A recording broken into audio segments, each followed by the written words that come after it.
재난이 지속될 때 우리는 생각을 하게 됩니다. 이 재난은 왜 오는가? 어디로부터 오는가? 피할 길은 무엇인가?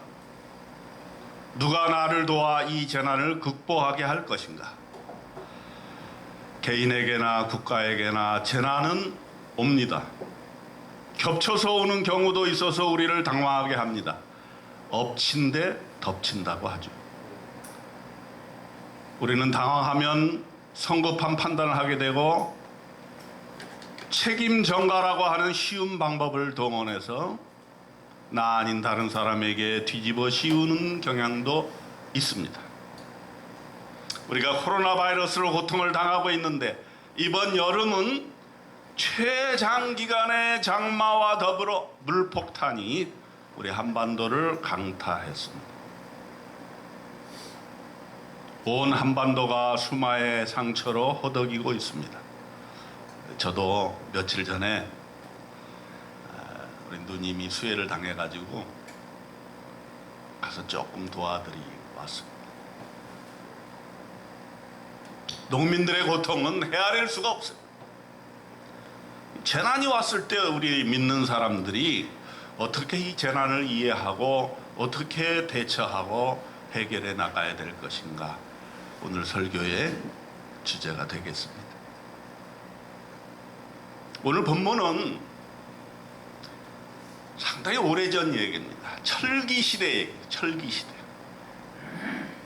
블레셋이라는 이스라엘의 적대 국가가 있었어요.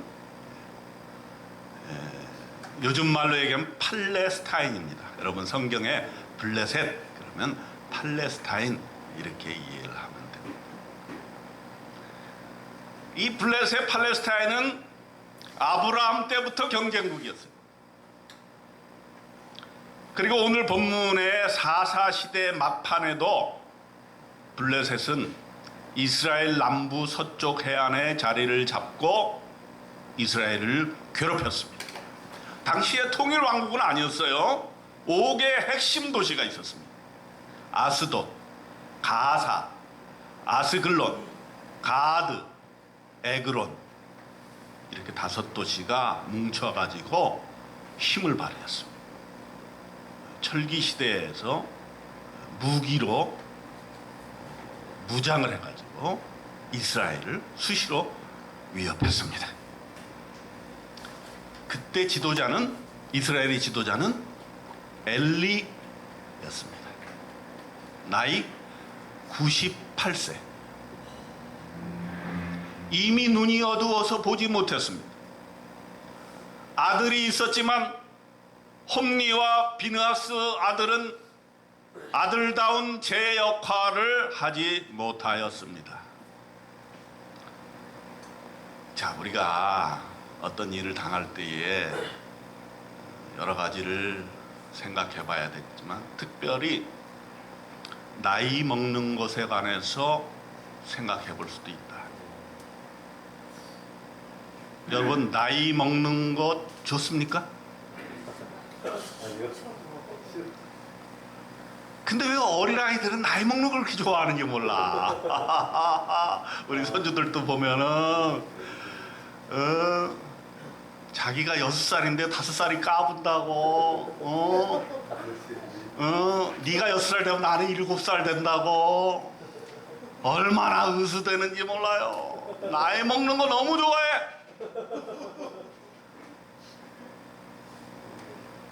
근데 우리는 나이 먹는 게 싫어요, 그죠? 나이 먹기가 어렵기 때문에 그런 것 같습니다. 나이 먹으면 나이답게 행동을 해야 되는데, 속된 말로 늙으면 곱게 늙어야 하는데 그렇게 되기 쉽지 않다는 거예요. 우리도 늙기 때문에 항상 우리 경각심을 가져야 돼. 나이 1살 더 먹을 때 내가 이거 도대체가 제대로 나이를 먹고 있는가? 근데 엘리는 98세가 되는 노인이어서 나이값을 못했어요. 이 나이값을 못하면요, 가정이 무너집니다. 교회가 무너집니다. 국가가 무너집니다. 노인들이 잘해야 우리나라가 바로 서는 거예요. 아멘. 근데 이 엘리는 98세가 되도록 후계자들 제대로 키우지 못하고 지가 40년 동안이나 나라를 지배를 했어요.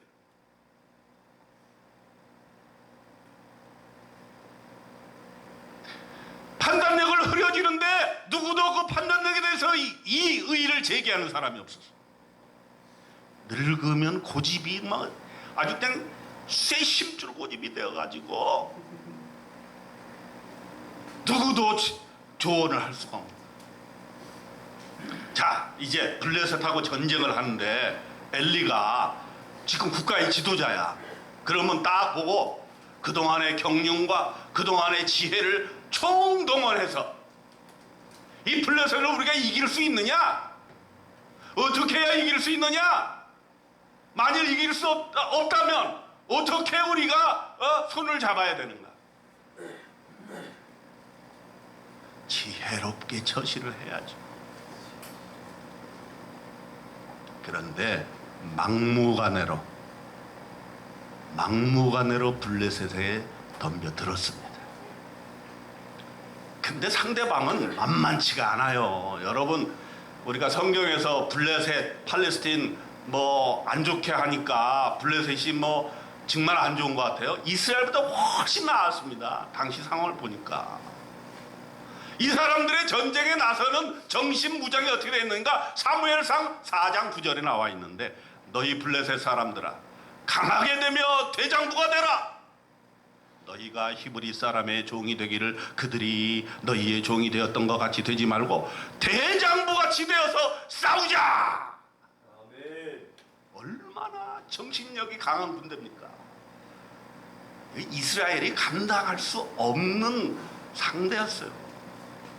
감당할 수 없다 생각되면 살살 달래도 살살 평화 조약 체결하고 이렇게 해야지. 어디를 감히 블레셋한테 덤벼들어. 그래가지고 졌어요. 몇 명이 죽었냐면 4,000명이 전사를 했어.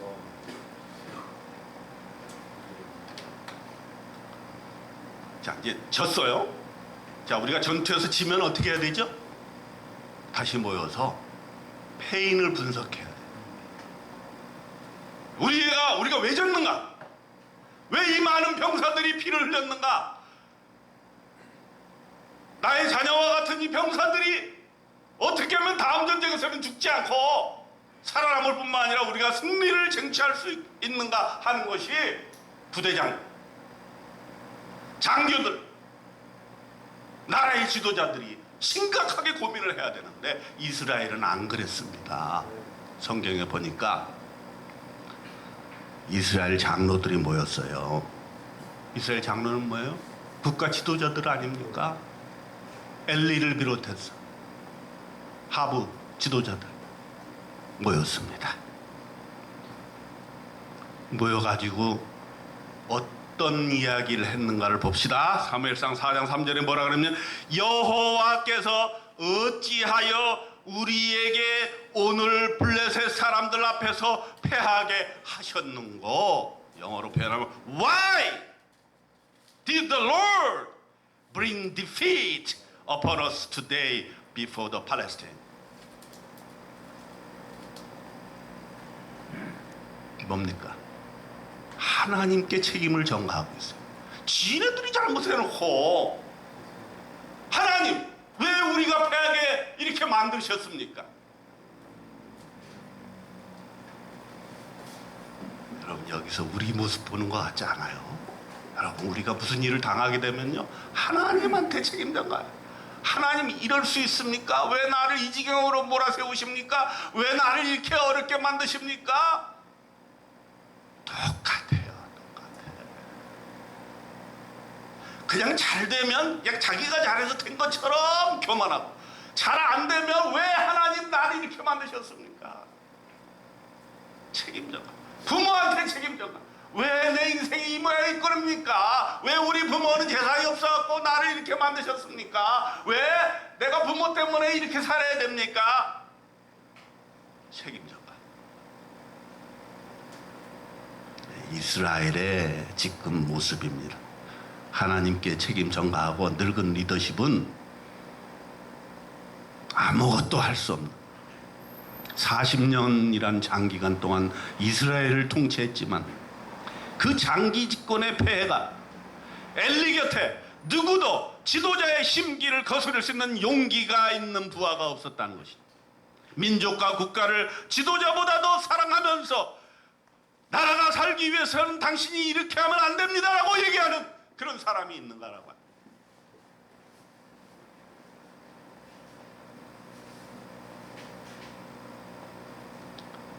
지도자는 권력에 취해가지고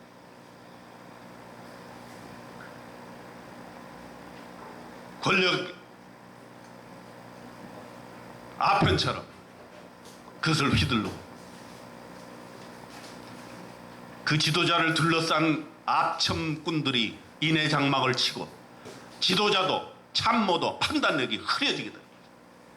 나라와 민족과 백성의 안위보다는 자신의 아파트가 얼마나 오를 것인가 여기에 관심 있는 지도자가 있다면 이거 되겠습니까?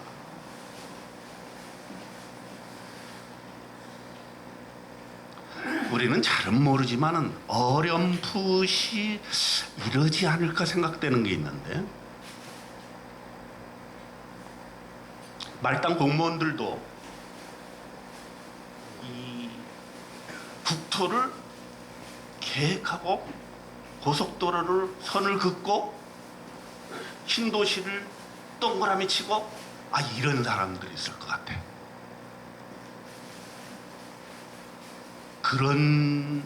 그런 위치, 그런 과, 그런 공무원 막 서로 되려 그럴 것 같아. 그런 얘기를 좀 들은 적이 있어. 그런데 어떤 사람이 공무원이 됐어. 내가 국가와 민족과 우리 백성들을 위해서 나는 정도를 가겠다. 이렇게 하고서는 선을 그을 때 국가와 민족을 생각하는 그런 위대한 공무원이 있을까?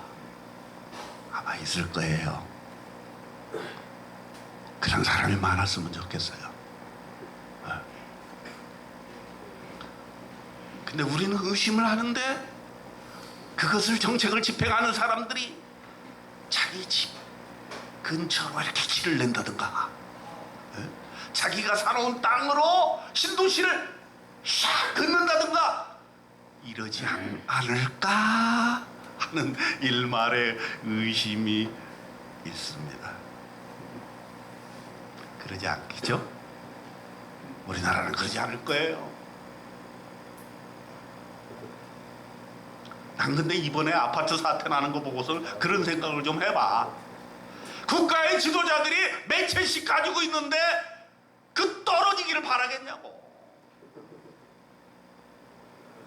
백성들이 이게 분노하는 게 그거 아닙니까? 나는 지금 한 채도 못 가지고 있는데 누구는 몇 채씩 가지고 말이야 오르고 또 오르고 또 오르고 또 오르고 청년들은 평생 일해봐야 아파트 한 채 장만을 못하는데 누구는 아침에 섰다가 일어나면 1억이 올라와 있고 또 일어나면 1억이 올라와 있고 그런 사회 그런 민족이 제대로 된 민족이냐 하는 것이죠. 근데 그거는 지도자만의 잘못도 아니야. 우리는 뭐 잘못이 없나요? 여러분 마음속에 야 내가 강남에 아파트 하나는 좀 해놨어야 되는 거 아닌가 그런 생각 해봤어 안 해봤어요? 저는 해봤어. 네? 그리고 내 친구들 보니까 왜 애꿎은 부인들만 막 그냥 그렇게 막 뭐라 그런지 몰라. 남편들이 야 내가 직장생활 이렇게 해서 돈 벌어다 줬는데 다른 부인들은 복부인처럼 뛰어다니면서 강남에 집 한 채 해가지고서는 나중에 보니까 뭐 그냥 배로 세 배로 막 올라버리는데 너는 뭐 했냐 이러고 말이야 부부싸움을 한다는 거예요. 그게 말이 됩니까?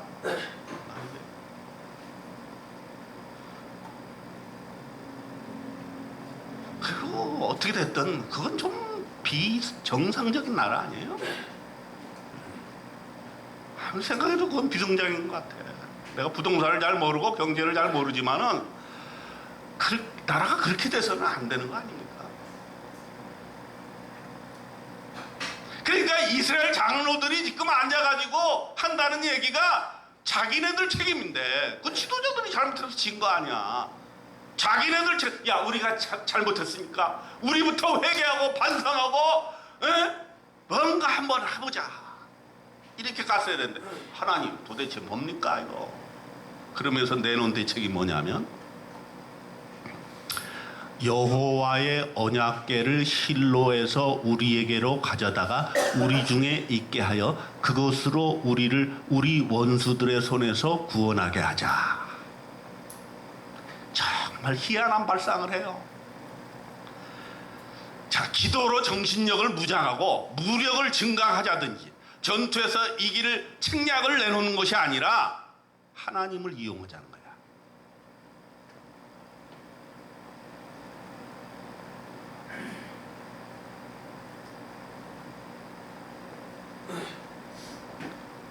언약궤를 이용하는데 그것은 하나님을 이용하자는 얘기입니다.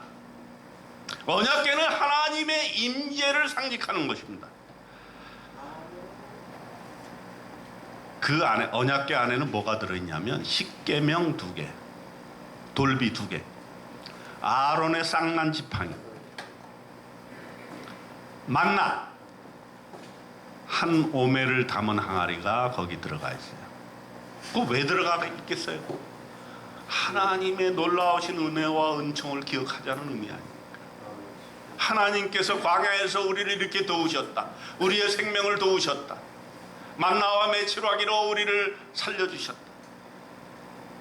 그러니 십계명 돌판 2개를 가지고 하나님의 말씀에 순종하자. 이걸 기억하자는 거거든. 하나님께 돌아가자는 거야. 우리가 언제 자기도 모르게 하나님을 배신했을 때 다시금 하나님께로 돌아가 언약궤를 보면서 예배드리면서 제사를 드리면서 우리를 도와주신 우리의 조상을 도와주신 하나님께 우리가 순종하자.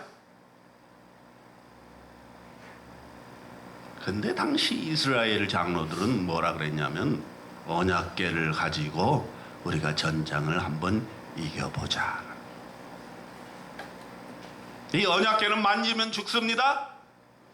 물론 기적을 일으키기도 하는 언약궤였어요. 이스라엘 민족이 요단강을 건널 때 언약궤를 맨 제사장들이 요단물을 밟고 멈추면 요단물이 딱 끊겨가지고 백성들이 요단강을 건널 수가 있었습니다. 여리고성을 무너뜨릴 때 제사장들이 언약궤를 메고 함께 돌고 7번 돌자 여리고성이 그냥 무너져 버리는 놀라운 역사가 일어났어요. 아마 블레셋과 대하여 전열을 벌인 이스라엘 장로들은 이런 기적이 일어나기를 마음속에 바랐는지도 모릅니다. 착각입니다. 이스라엘 스스로 믿음 안에 있지 아니하고 하나님께 돌아오지 아니하고 그저 자기네들은 우상 숭배하면서 하나님의 궤를 이용해서 내가 전쟁에서 한번 승리를 해보겠다. 얄팍한 하나님을 이용하려는 술책입니다. 물론 언약궤는 하나님의 임재를 상징하는 것이지만 자기 목적, 자기의 이기적인 목적을 위해서 하나님을 이용하게 되면 하나님이 기분이 좋겠습니까? 그렇게 하실 겁니다. 그래서 어떻게 됐어요? 첫 번째 전투보다 더 대패를 했어요.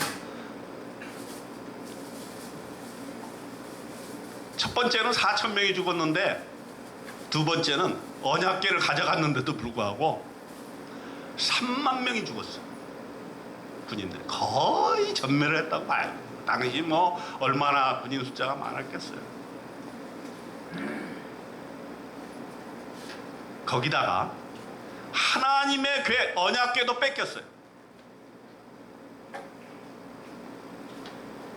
엘리 지도자의 두 아들도 그 전쟁에서 죽었어요. 홈리와 비느하스도 죽었습니다. 자, 이 하나님의 계를 빼앗겼다는 소식을 들으니 엘리가 가슴이 덜컹하지 않겠습니까? 내가 감히 하나님의 계를 전쟁에 이용한 것도 안 그래도 지금 마음이 조마조마한데 하나님의 계를 적군한테 빼앗겼다? 제가 칠사단에 근무를 했는데 소대장으로 근무를. 칠사단은 기가 없어요. 사단 기가 없어. 왜 그럴까? 에? 아니에요. 뺏겼어요. 북한군한테. 뺏겨가지고 일부러 사단기를 다시 안 만들어. 이건 뺏긴 사단이야. 이거 사단기를 뺏겼다는 건 그냥 생명을 빼앗긴 거야. 근데 하물며 이스라엘 백성들의 가장 정신적인 지주이며 하나님이 임재하시는 장소인 언약궤를 적군한테 뺏겼다라고 하는 것은 있을 수가 없다. 그 얘기를 듣고 엘리가 자기 의자에서 뒤로 넘어져 문 곁에서 목이 부러져서 죽었더라. 나이가 많고 비대한 까닭이다. 그가 이스라엘의 사사가 된 지 40년이 넘었다. 쉽게 말하면 놀래 자빠져 죽었다는 얘기예요. 엘리가 잘한 일도 있겠지만 이 말년이 중요하거든요. 우리 조심해야 돼요. 마지막 노년기에 더 조심해야 돼요. 우리가 놀래 자빠져 죽는 일이 없어야 되는 거예요. 우리의 노후의 삶이 영화롭게 되려면 경성해야 됩니다. 아멘. 하나님 앞에 더 열심히 예배하고 아멘. 뒤에 수많은 우리의 후손들이 지금 보고 있는 거예요.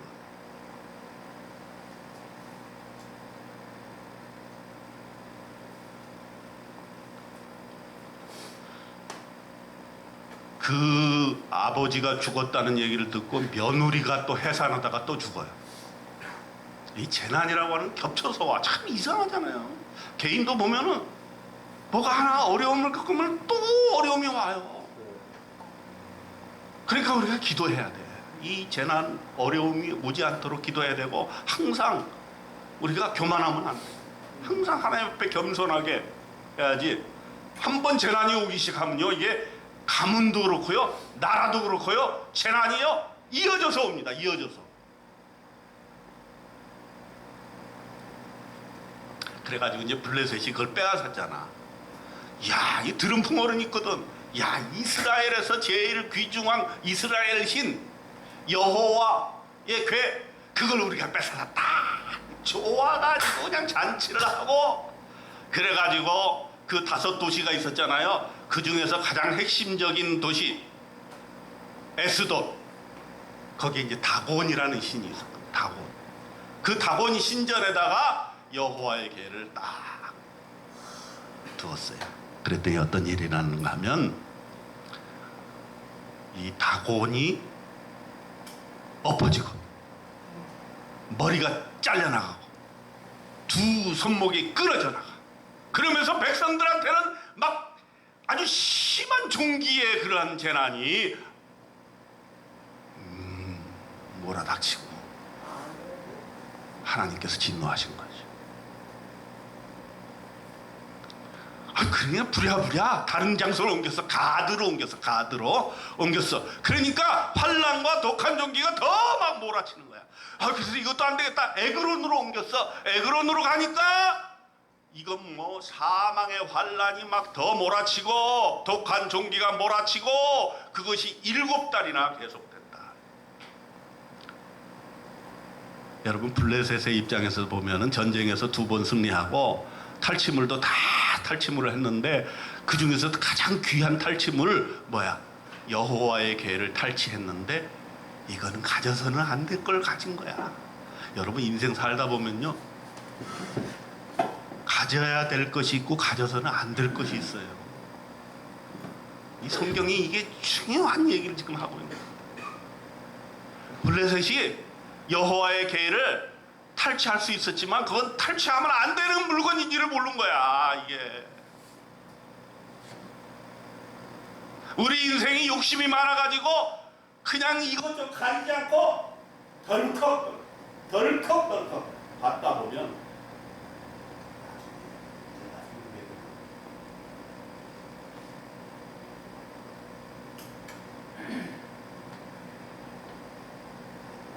우리의 모습을 보는 듯 하지 않습니까?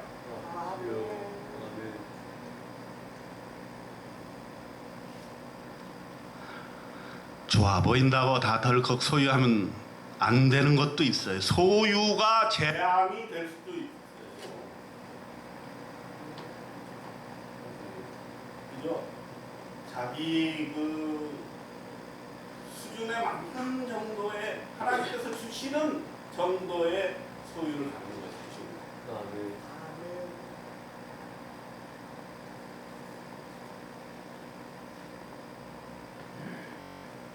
모든 소유가 다 나쁜 건 아니지만 소유에도 절제와 덕이 있어야 한다. 목사님이나 신부님이나 스님 중에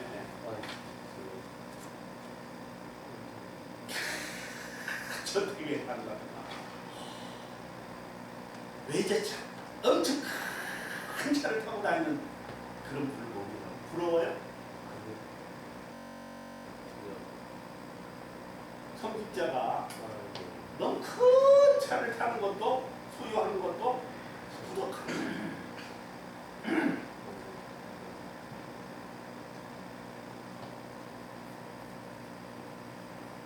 여러분도 마찬가지예요. 성직자가 아니더라도 너무 지나치게 소유를 과시하는 것 참 재난의 시작입니다. 가져도 없는 듯이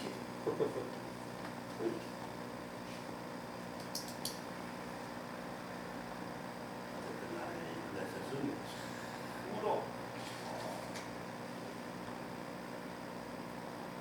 하나님의 계획을 가짐으로써 재난이 시작됩니다. 자, 이제 블레셋도 대책 회의를 했어요. 제사장들과 복술자들이 모였습니다.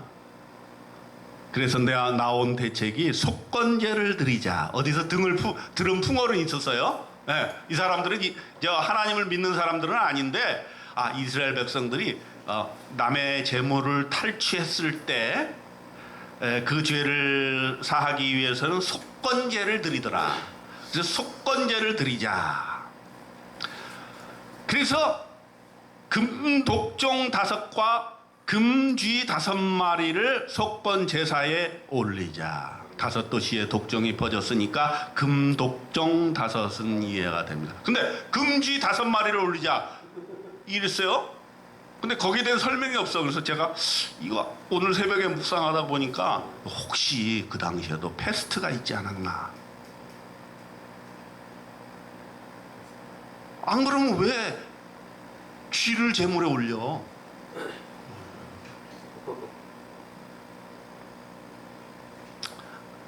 성경에는 안 나와요. 저의 상상입니다. 근데 쥐를 제물로 올렸다는 거는 사실이야.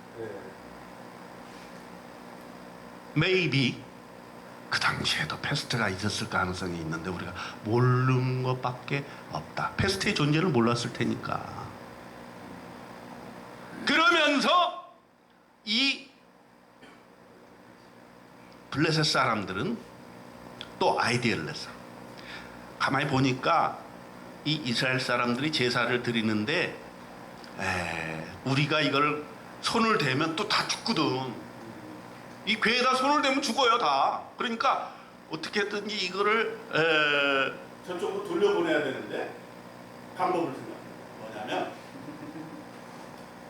수레를 새로 만들어. 수레. 원래는 이 괴는 제사장들이 이렇게 매야 되는 거거든. 매고 가는 거야. 근데 이거 수레에다 싣는 거야. 완전히 지식 좀 짧은 거지. 수레에다가 배를 싣고 그 다음에 제사는 지내야 되니까 거기다 뭘 집어넣냐면은 금으로 만든 거. 금지 5마리. 또 독종. 독종으로 사망을 했으니까 독종 5개. 그리고 그 이제 수레를 끌고 가야 되는데 사람이 끌고 가면 위험하니까 암소 2마리로 끌고 가야 하는데 그 암소도 평소에 짐을 져보지 못한 암소. 또 막 해산한 암소. 야, 이상하지 않아요? 이 블레셋 사람들의 마음속에 뭐가 있냐면, 자, 우리에게 지금 이렇게 막 재난이 막 연이어 일어나고 있는데, 이 재난이 정말 이스라엘이 말하는 그 여호와 하나님이 우리에게 벌을 주신 거냐? 아니면 우연히 어쩌다 보니까 요걸 실험을 해보는 거야. 아주 그냥 이 블레셋 사람들이 아주 그냥 하나님을 시험을 한 거예요. 그래서 마음속에 뭐가 있는 거예요? 이건 우연히 생긴 거다. 이게 마음에 있는 거지. 왜냐하면 새끼를 낳은 암소는 지금 새끼 생각에 아무 일도 할 수가 없는 거야.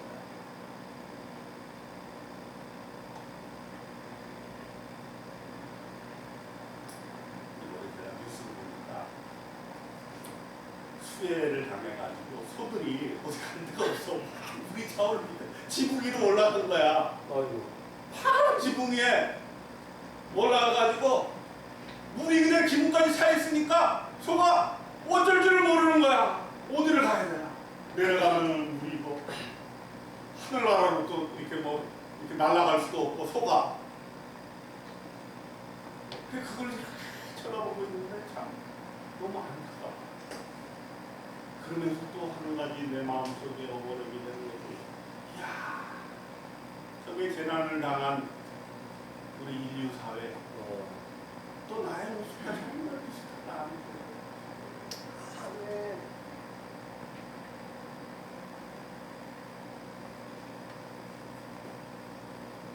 어쨌거나 소 2마리를 딱 해가지고, 이 소 2마리가 지금 새끼를 낳아가지고 지금 아주 그 새끼를 돌봐줘야 되는데, 이 2마리를 앞장 세워가지고 이 수레를 끌고 가는데, 벳세메스라는 이스라엘 진영으로 길을 똑바로 딴짓거리 안 하고 다른 데 안 쳐다보고 송아지한테 가지 않고 똑바로 거기까지 가면, 이건 우연이 아니고 뭔가 그분이 하신 다 이렇게 생각하죠. 이러고서 이제 5도시의 방백들이 다 모여가지고 가만히 쳐다보는 거예요. 오늘의 본문, 보고 있다가 by keep watching, 계속 보고 있는, 워치라는 거면 워치, 주목해서 보는 게 워치야. see는 그냥 보는, see 하는 거고, 워치는 주목해서 저기 이거 다른 척도다.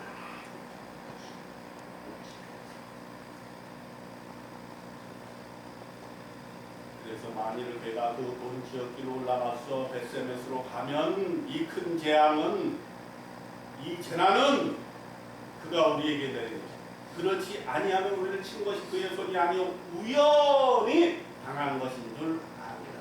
아멘. By chance, 우연히.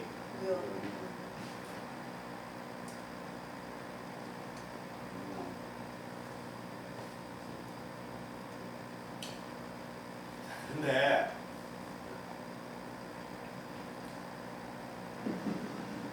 이게 블레셋 사람들만 그런 게 아니고 우리들도 마찬가지예요. 뭐 블레셋 사람이나 우리나 비슷해. 이스라엘 사람이, 블레셋 사람이,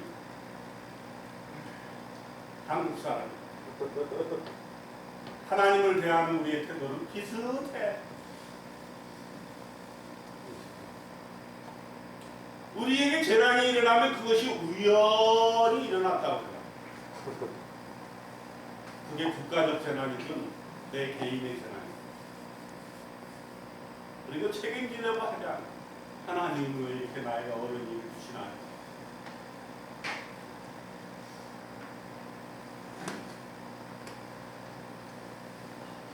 네. 이 사람들의 생각하고는 달리 암소가 지금 지네들 애기들이 저기 옆에 있는데도 불구하고 성경에 보면 뭐라고 되어 있냐면 암소가 벳세메스 길로 바로 행하여 대로로 가며 갈 때에 울면서 좌우로 치우치지 아니하고 블레셋 방백들은 벳세메스 경계선까지 따라간다. 물론 눈물은 났어요. 내 새끼들, 금방 난 내 새끼들 눈물은 났는데 이 두 암소가 대로 좌우로 치우치지도 않고 벳세메스로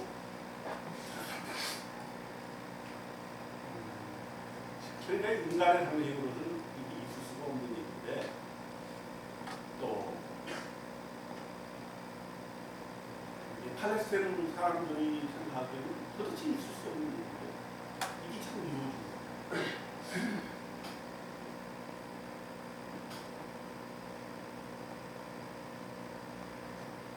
어떤 분들은 우리가 얘기하는 암소, 이 벳세메스로 가는 암소를 보면 우리와 비슷하다.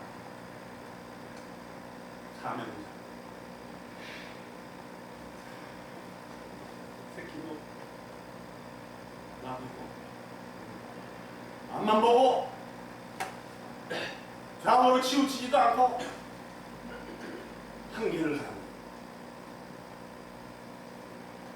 이것이 바로 하나님께서 우리 사명자들을 다루는 모습이야.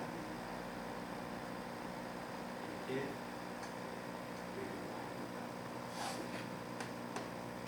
벳세메스 사람들이 이렇게 수레가 오는 걸 보고서는 여호와의 개가 오니까 너무너무 좋은 거예요. 기뻐했어요.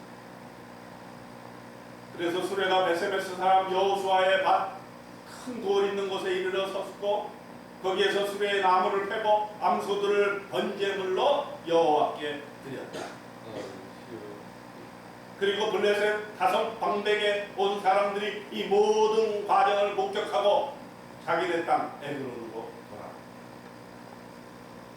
블레셋 사람들은 이것이 우연이 아니라는 것을 확인했습니다.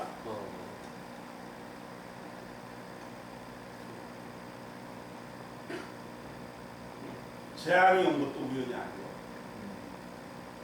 벳세메스의 암소가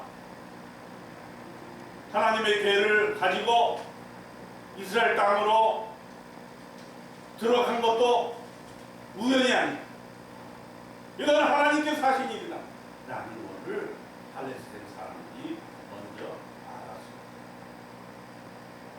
근데 문제는 뭐예요? 하나님의 이러한 역사를 보고선도 팔레스타인은 믿지 않습니다.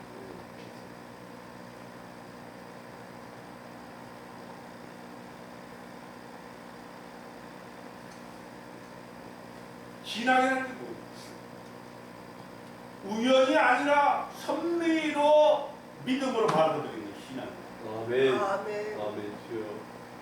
우리의 인생이 하나님의 섭리 가운데 있다는 것을 예배를 통해서, 말씀을 통해서, 사건을 통해서, 우리의 재난을 통해서 하나님의 살아계심을 믿는 것이 믿는 거예요. 아멘. 근데 이 벳세메스 사람들도 언약궤가 와서 처음에는 좋아했는데 나중에 보니까 좋아할 것이 아니다라는 거예요. 마을 사람들이 궁금해서 언약궤를 들여다보다가 5만 70명이 죽었다. 너무나 많아서 그런지 5만은 가로에 쳐 있어. 평균 5만은 가로에 쳐. 70명이 죽었든지 아니면 5만 70명이 죽었어. 아 그러니까 자기도 무슨 야 하나님의 개가 우리 지역으로 들어오는 너무 좋아했는데 우리 마을 사람 다 죽었는데 그럼 도대체 어디로 가야 돼? 누구도 안 받으라 그랬을 것 같아요. 네. 이쪽 팔레스타인 지역 사람들도 호되게 당했으니까 안 받고 이스라엘 진영에 있는 사람들도 지금 벳세메스 마을 사람들이 다 다 죽은 걸 보고서는 야, 이거 우리한테는 절대 들어오게 하면 안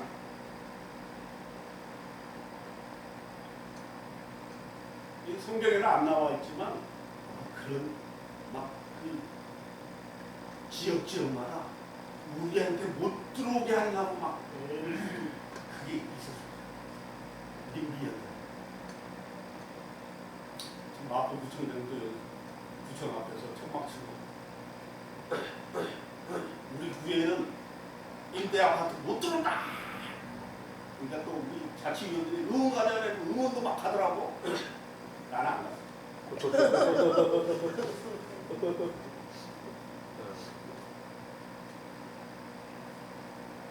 난 도대체 그것도 몰라.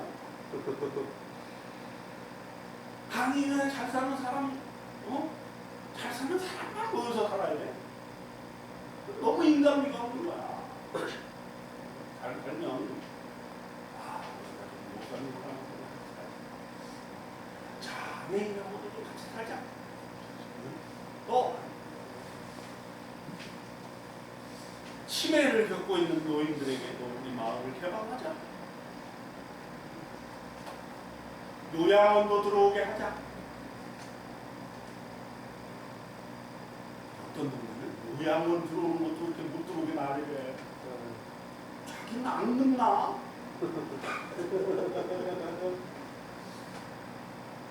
우리가요, 부에 대해서, 소유에 대해서 생각하지만 좀 품격이 있어요. 같이 더불어 그 부를 누려야지. 나만 잘 살면 된다. 이거요? 안 됩니다. 언제부턴가 우리 민족 사회에 그게 싹 트있어요. 아주 암적인 나라를 분열시키고 백성들 간의 통합을 저해하는.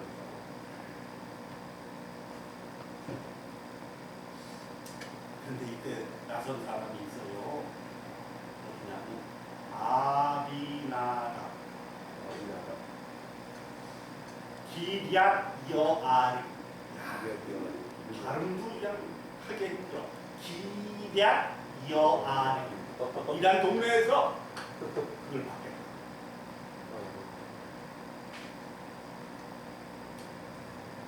아비나답의 집에 들어가서 여호와에게가 20년간이나 있게 되었어요. 아이고. 복 받았겠어요? 안 받았겠어요? 어마어마하게 복을 받았어요. 왜 복을 받았냐면 다른 데서는 오지 마라 이러는데 내가 희생.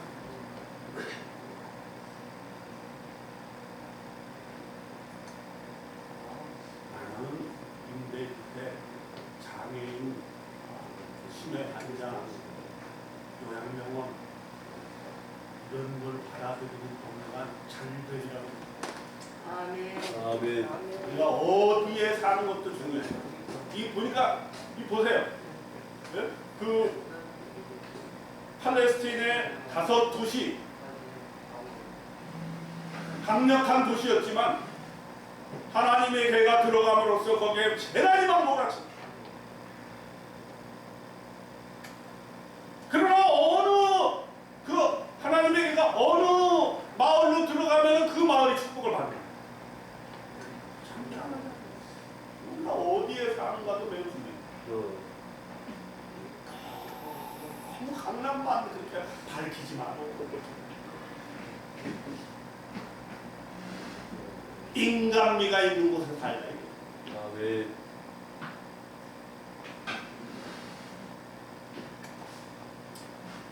그러면서 사무엘 시대가 열립니다. 자, 엘리와 사무엘의 차이가 여기서 나오는데 사무엘은 어떻게 외쳤느냐 백성들. 사무엘이 이스라엘 온 족속에게 말하여 이르되 만일 너희가 전심으로 여호와께 돌아오려거든 이방 신들과 아스다로 풍요와 다산의 여신 이 이스라엘 백성들이 아스다로도 섬겼다는 얘기야. 뭐냐면 부자 되려고. 이게 문제야. 그냥 하나님보다 돈을 더 사랑하니까.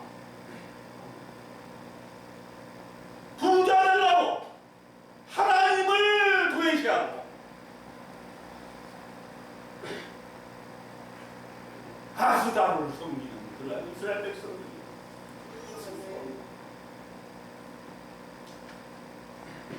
사무엘이 외쳤어. 너희 중에서 그것들을 다 제거하고 너희 마음을 여호와께로 향하여 그만을 섬기. 그리하면 너희를 블레셋 사람의 손에서 건져내시리라. 아멘. 이것이 재난에 대한 사무엘의 대책이 아멘. 뭔가 다르잖아요. 아멘.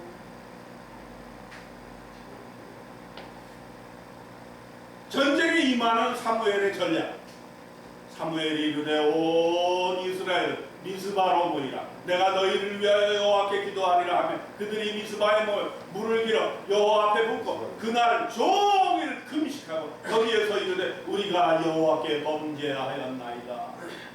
얘기하고 기도하고 아멘 주여. 전쟁 준비. 그러고 나서 전쟁을 하니까 어떻게 돼? 당연히 승리하지. 당연히.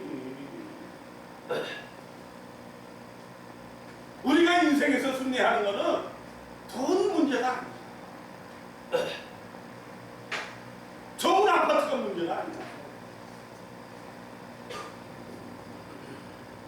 어디에 사느냐가 중요한 게 아니다.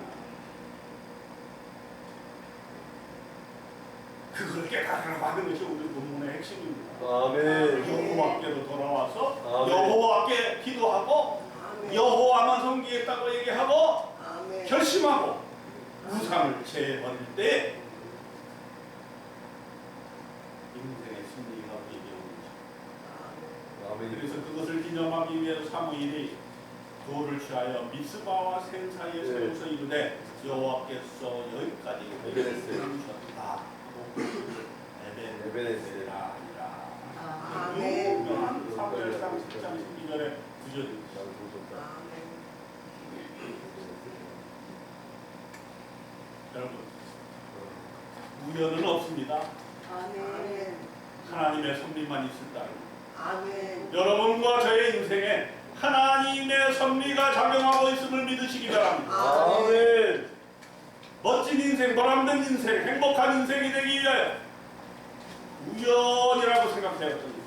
하나님의 섭리를 받아들이고 순종하고 겸손하고 죄를 고백하고 하나님께 돌아가고 하나님의 뜻을 살피고 하나님의 계획을 따르고 하나님과 동행하고 아멘. 그런 인생이 된다면 그것이야말로 참된 복된 인생. 아멘. 우리에게 돈이 많다고 재산이 많다고 아파트가 크다고 차가 크다고 보기만 아멘. 하나님과 함께 동행하는 저와 여러분의 삶이 되시기를 주님의 이름으로 아멘. 축원드립니다. 아멘. 하나님 아버지 나에게 일어난 모든 일은 우연이 아니라 하나님의 섭리인 것을 믿고 따르겠습니다. 도와주시옵소서. 예수님의 이름으로 기도드립니다.